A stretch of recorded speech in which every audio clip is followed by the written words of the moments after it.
in their attempt to obtain a search warrant for the suspect's apartment.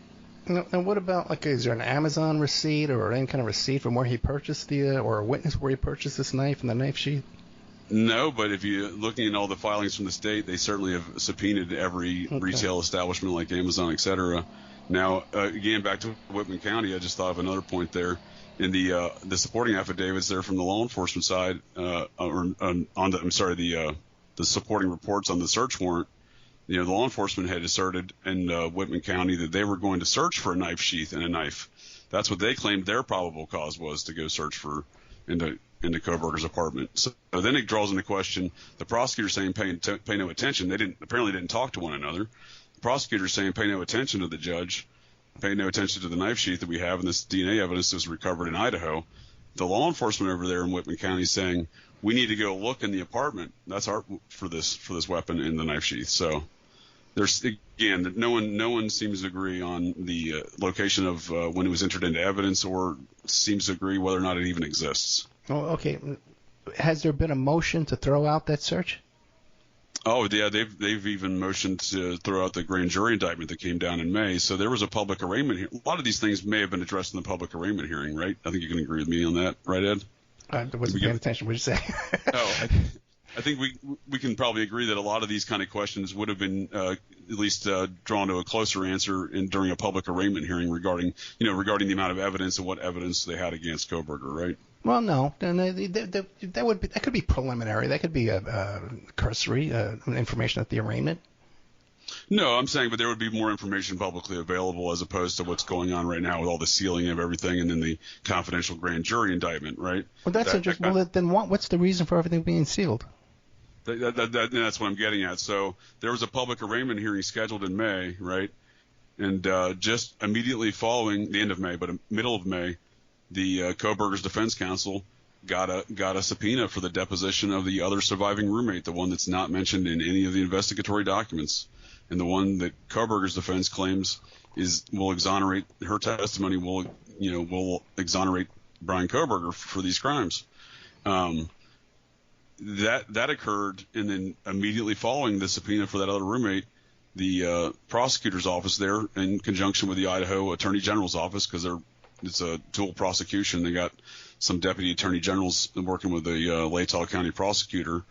They decided to have a grand jury nearly 5 months after they arrested the man. So, and again, just a week and a half prior to the scheduled public arraignment hearing. So, yeah, his defense counsel, to answer your question in a long-winded fashion, the defense counsel has motioned to throw out a lot of things, including most recently that grand jury indictment. Okay. Have they been successful in any of this? Not really. Well, and that's not unusual either. It's an uphill battle when you go to trial for your client. It's an uphill battle. Prosecution wins like 90% of the time. What are you going to do? Now, they got all the resources in the works, except for this little tiny police department here. What makes you so suspicious of everything here, Mr. J.J. Vance? Okay? Law enforcement's doing, you're a former law enforcement yourself, okay? Maybe that's why you're so suspicious, okay? But no, they're doing their best job. We have 4 innocent victims here, Mr. Vance. What would you question? They've got the DNA, they've got the sheath, they got the car, it's the same Elantra. What makes you so suspicious about Mr. Kohberger's guilt in this matter? Well, I'd say that's a great question, and I'd say that it is fair. They have somewhat on the surface built a strong circumstantial case. So at least that's an appearance with, like you said, the DNA evidence and videos of the car, et cetera. However, I think that the entire case is wafer thin.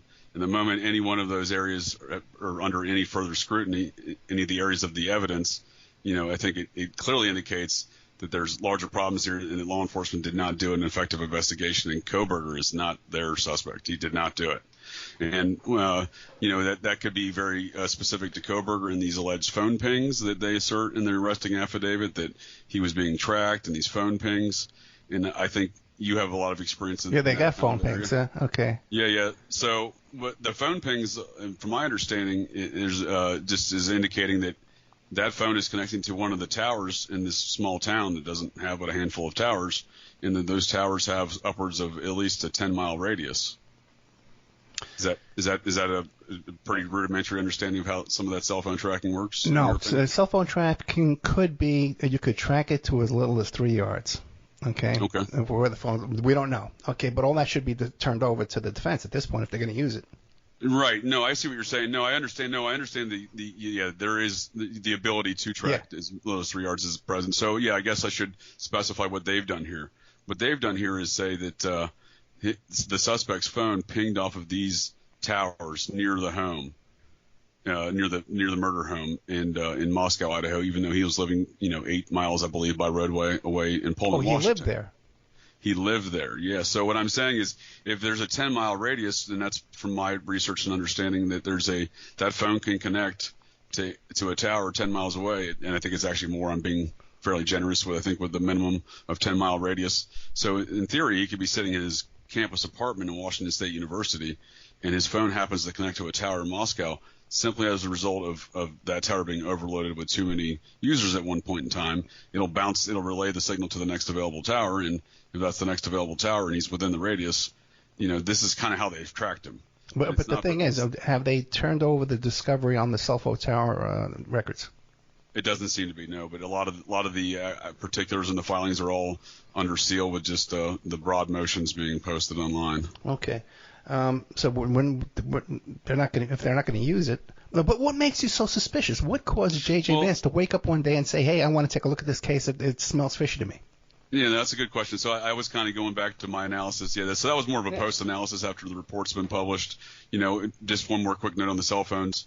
They have him. They even in the own arrest affidavit, they claim he was sitting in his apartment in Washington, while meanwhile his phone was connected to the same tower they tried to use to incriminate him in the same report. So again, there's a lot of stuff in the post-analysis of the arrest that I've drawn that has caused me to those same suspicions that I had early on in the case to seem to be provide some more validity to them. But initially, yeah, it was largely the law enforcement response, I think, that really bothered me, because it was, the townsfolk were clearly making a buzz on social media and whatnot as far as the law enforcement's response and the lack of information being available. For example, on the first press conference 3 days after the murders, the law enforcement, the chief of police and the prosecutor out of Moscow, the Latah County prosecutor and Moscow PD Chief James Fry, both stated that it was an isolated attack.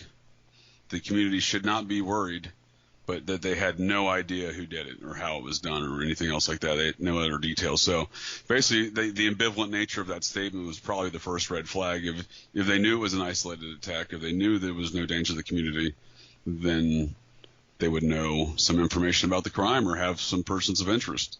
And they simply did not, and they seem to be continuing down that pathway of being kind of a bumbling small-town police department in appearance to their activities, because, again, they were upsetting the locals and the media so much that they quit doing live press conferences. So those were some of the initial red flags, I think, because the way that was being handled.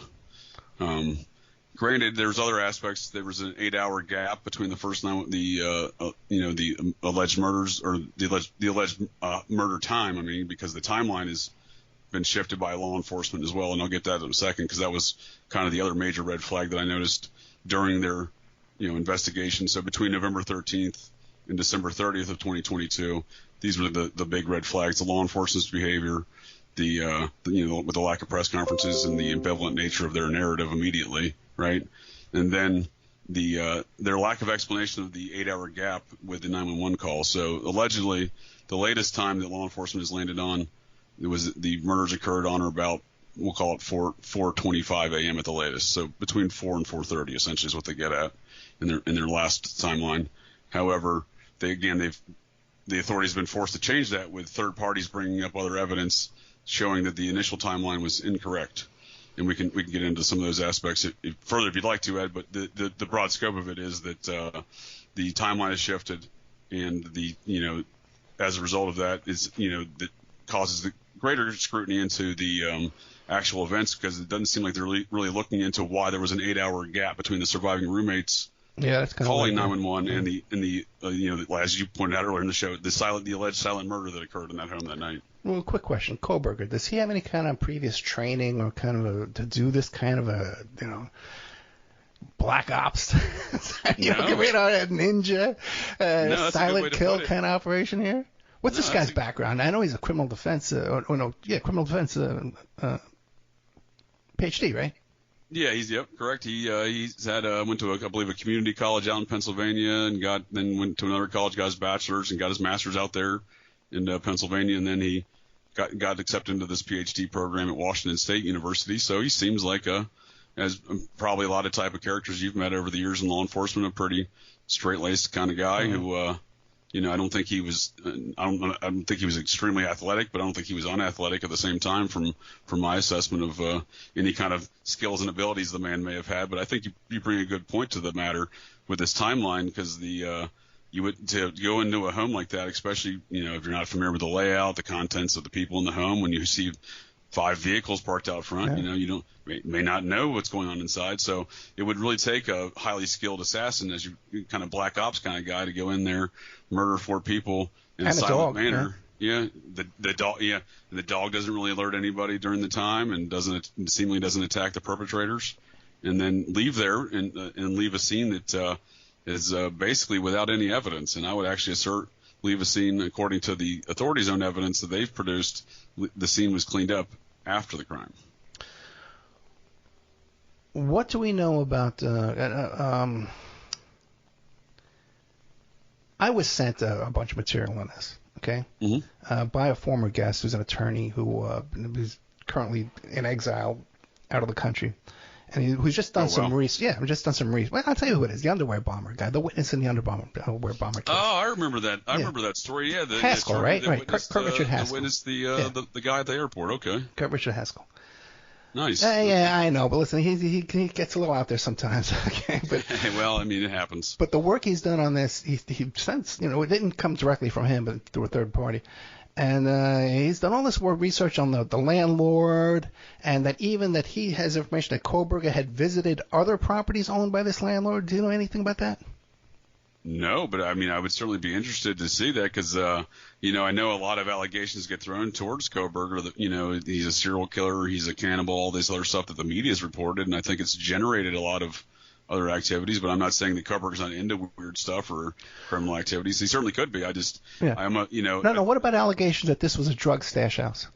I think there's a lot to that storyline based upon the statements of the townsfolk, other college students within the Greek fraternity and sorority culture there, and according to the own law enforcement documents of both cities of Pullman, Washington, and Moscow, Idaho, there has been a ongoing, and I would say long-going for at least the past documented for the past decade at least, culture of drug trafficking amongst those Greek students, the Greek community students, the fraternity and sorority members on both of those campuses. It's not an outlying event. It's not a one-off. It seems to be an accepted culture amongst those Greek students there in large-scale drug trafficking. And when I say large-scale, for example, one of the fraternities back in 2018 or 2019 over in Pullman, Washington, the Washington State campus, they were busted with a pill stamping machine, and was apparently, according to the Regional Drug Task Force, one of the largest pill stamping operations in Washington State history. And they were shipping the Xanax pills they were stamping all the way to at least as far as Seattle, which, that's 4 hours by road. So, I mean, it was a pretty substantial operation. And again, that's not a one-off either. So there's numerous incidents. That's obviously seemingly the worst case scenario, But these frat houses, they are a source of drug use, obviously, but also to drug purchasing, distribution. And then you have the alumni. They become attorneys. They become chief of police. They become prosecutors. So there is a network of these characters, all with secrets in their past. All kinds of stuff there, all kinds of wonderful stuff going on there. Okay, so you've heard this stuff too about the possible drug stash house.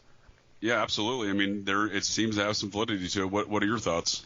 When I looked at the material sent over to me by Haskell, what about the landlord? Have you looked into the landlord of this property? Briefly. I would be interested to see more. I just didn't. There was nothing that I came across that seemed to draw any kind of red flags. But certainly the drug stuff. Again, there was specifically relative to the social circle of the victims. An individual who was in the social circle of the victims, a fraternity president from University of Idaho, died of I believe a fentanyl-laced cocaine drug overdose back in March of this year, March of 2023, and he actually OD'd in Seattle and died